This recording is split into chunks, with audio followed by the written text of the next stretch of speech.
Hello YouTube, Mac back again with another video review.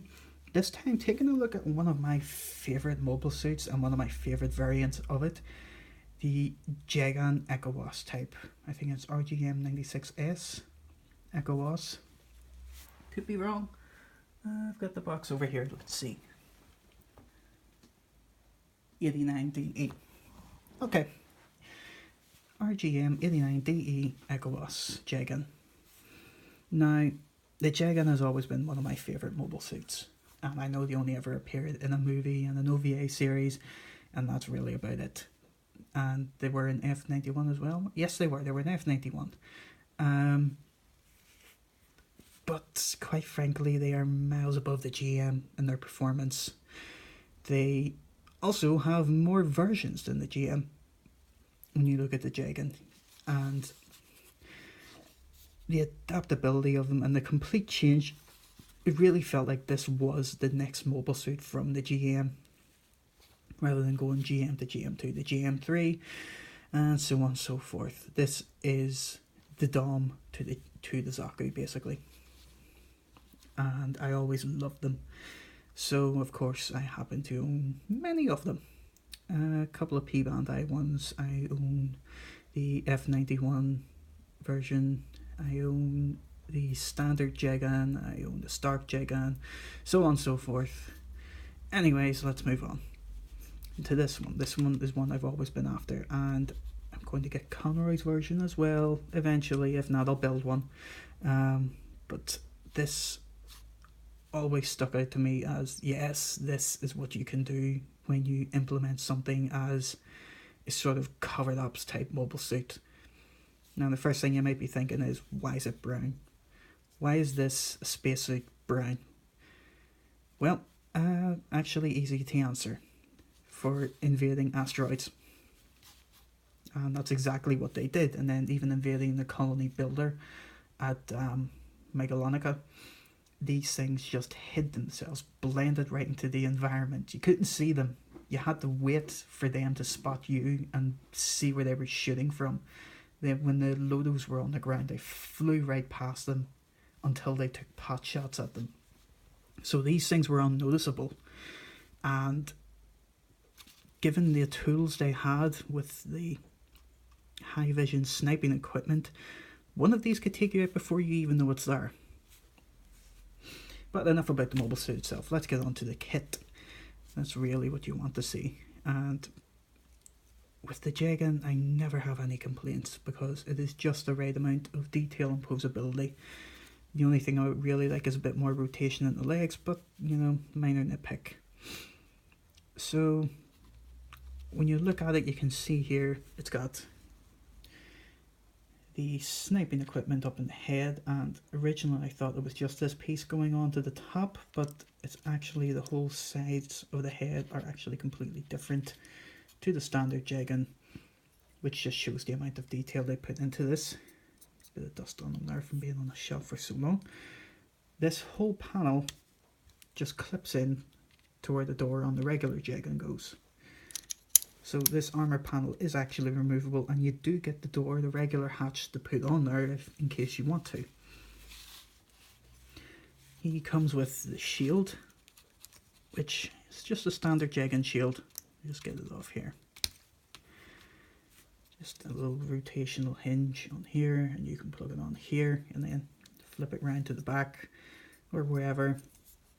It's always a nice wee piece. I always like to cut a piece of plastic out and lay it in here to actually make it feel solid, but haven't got round to it with this one just yet.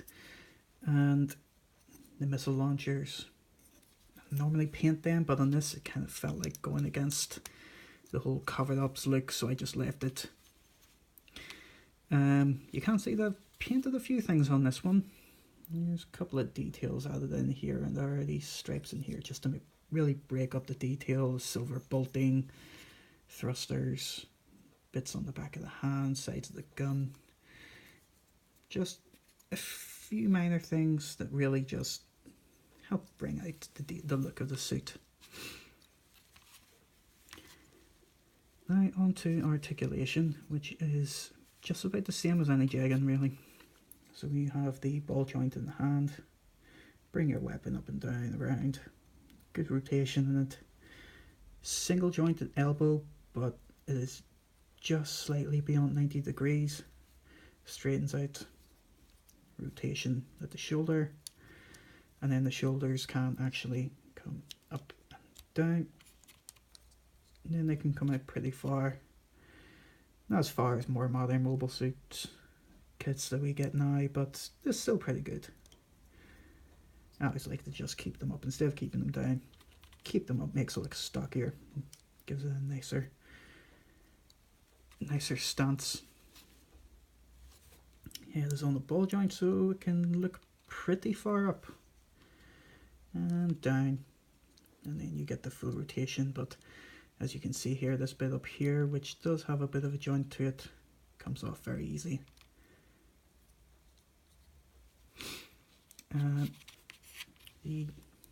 What I like to call bunny ears back here, but they're actually thrusters, have their own individual movement.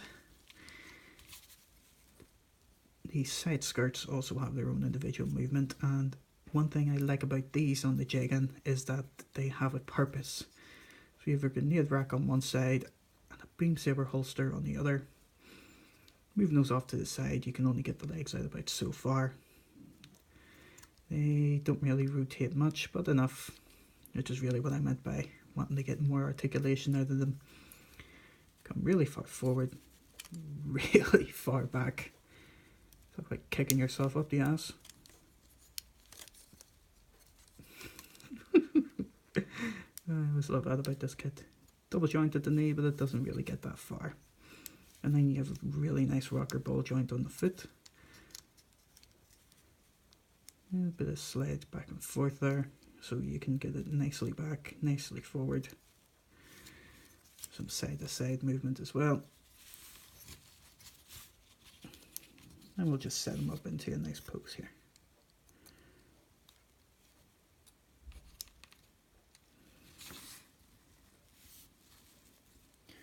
So the only other accessories apart from that he comes with is his bazooka, which I only really noticed recently that it actually has 2 ammo packs. So he's got a 10-shot bazooka, and that's pretty nifty. So it's got this wee side handle and the movable handle that you normally have with a peg on one side for putting it into the hand.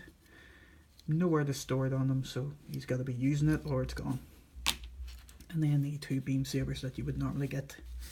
So smaller blade, longer blade. So final word on this kit. Well, it's about as good as you're going to get. And it looks really nice, and the colours work well. For once, it actually has the proper on-screen colours, unlike a lot of the unicorn kits, which really needed to be refined later. Looking at you, Rosen Zulu version 1. But yeah, I actually really like it, and it's quite big for a high grade. I'll just demonstrate that now by straightening him up, because if you have seen my last video of the F91, you'll have seen how small that is. So here they are together. High grade, master grade. But this is a really small master grade, and this is a really big high grade, so it's no wonder they're very close in size to each other. Getting him off to the side. Would I recommend it? Yes. Is it perfect? Maybe not so much. It does have a few limitations based really on being a complete remake of the original Jegan kit, which was 2009, I believe, 2009, 2010. But apart from that, you know, it still stands the test of time. It's still great. So I'll give him 8 out of 10. Yeah, that'll do. Looks great. Doesn't really need much in the way of detail. A couple of dabs of paint here and there might just help it stand out better. If you want to paint it top to bottom, you're not really going to limit articulation on it. And overall, all the way around, it looks really good. There's nothing really I can say about this to be, well, really mean on it. It is what it is. mass production mobile suit, specialist type, and looks the part. So yeah, that's about all I can say in this review.